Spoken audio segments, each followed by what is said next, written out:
Info. C'est l'un des feux qui couve toujours depuis la dernière flambée en début d'année. Les agriculteurs attendent des réponses concrètes à leurs revendications. Peut-être les trouveront-ils avec Annie Genevard, leur nouvelle ministre depuis hier soir. Bonsoir, bonjour Arnaud Rousseau.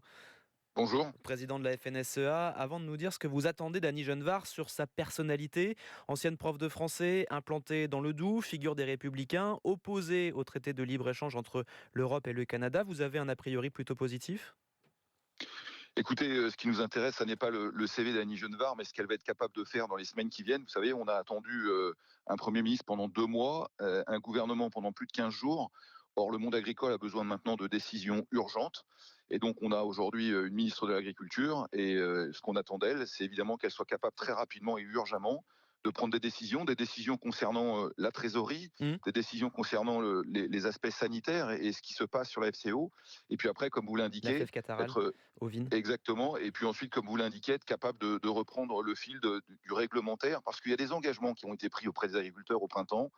Et aujourd'hui, on attend que ces engagements prennent corps. Donc, ce qu'on Eh attend bien, d'Annie Genevard en premier, c'est évidemment sa capacité à agir et à le faire tout de suite. on va en parler tout de suite, Arnaud Rousseau, mais on va peut-être faire d'abord un point de situation avec Édouard Marguet, parce que Édouard, Annie Genevard hérite d'un secteur, on l'a dit, en crise. Les éleveurs français font face à 3 épizooties en même temps, c'est inédit. La fièvre catarrhale ovine se propage et décime les troupeaux de brebis et de moutons dans le nord et le sud de la France.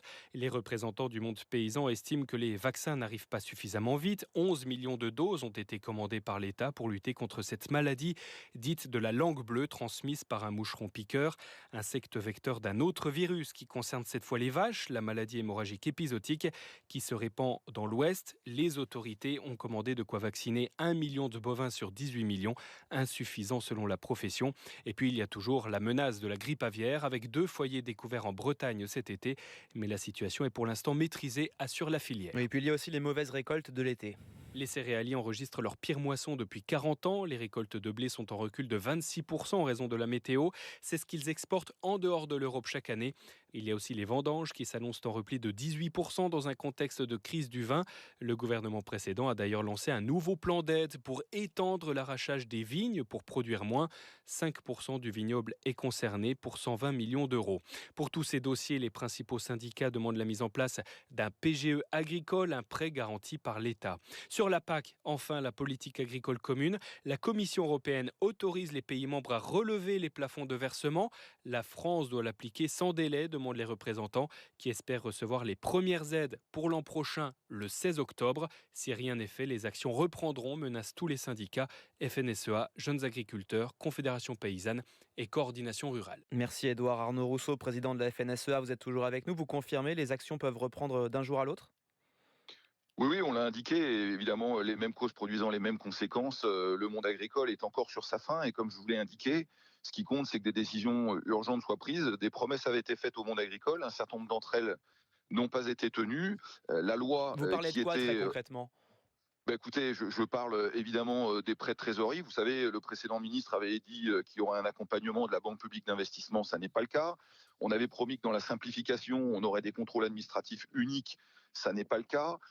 Voilà, autant de sujets qui sont attendus. On avait évidemment une loi qui a été suspendue avec la dissolution. Donc Oui, on cette attend grande loi beaucoup. d'orientation sur l'agriculture, la révision de la loi Egalim aussi.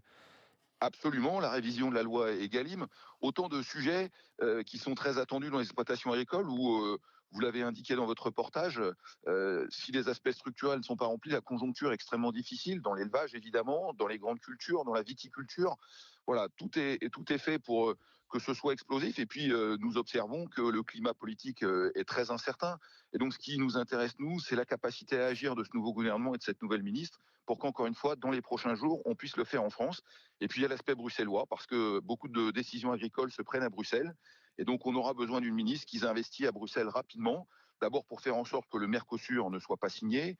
Ensuite, que la menace chinoise sur la viticulture et notamment le cognac, mais aussi les produits laitiers et les produits porcins, ne prennent pas d'ampleur. Voilà, donc vous voyez, il y a beaucoup de dossiers sur la table et Ouais. on a besoin que ça aille très vite. Vous lui laissez combien de temps pour vous répondre efficacement ? Écoutez, sur les mesures d'urgence, il me semble qu'une quinzaine de jours sont largement suffisants. Je parle évidemment de ces prêts de trésorerie. Vous savez, les banques sont prêtes. Il faut Donc 15 maintenant jours que pour ça ? les promesses faites par le précédent gouvernement sur l'accompagnement de la BPI, le garantie des prêts puisse prendre corps. Sur les vaccins, on a besoin d'être éclairé très rapidement. Votre reportage l'a indiqué, on ne peut pas avoir simplement 1 million de bovins vaccinés alors qu'on en a 18 millions en France. Voilà, autant de sujets d'urgence, Mmh. donc une quinzaine de jours. Puis ensuite, la mesure sur le terrain pour que la loi soit suspendue. Vous savez, on a produit, nous, à la FNSEA avec les jeunes agriculteurs, un projet de loi qui s'appelle Entreprendre en agriculture. Ouais. On a besoin que ce sujet soit repris parce que là aussi, on avait eu des engagements qui ne sont pas tenus. Et la loi, ce sont les parlementaires qui la font. Or, vous observez comme moi qu'en ce moment, la situation est pour le moins trouble. Et si dans 15 jours, il ne se passe rien? Bah, écoutez, vous savez, les agriculteurs en ce moment, ils sont en pleine vendange, ils sont en pleine préparation de leur récolte. Certains récoltent les tournesols, Mmh. d'autres préparent les semis de blé. Les animaux sont dehors.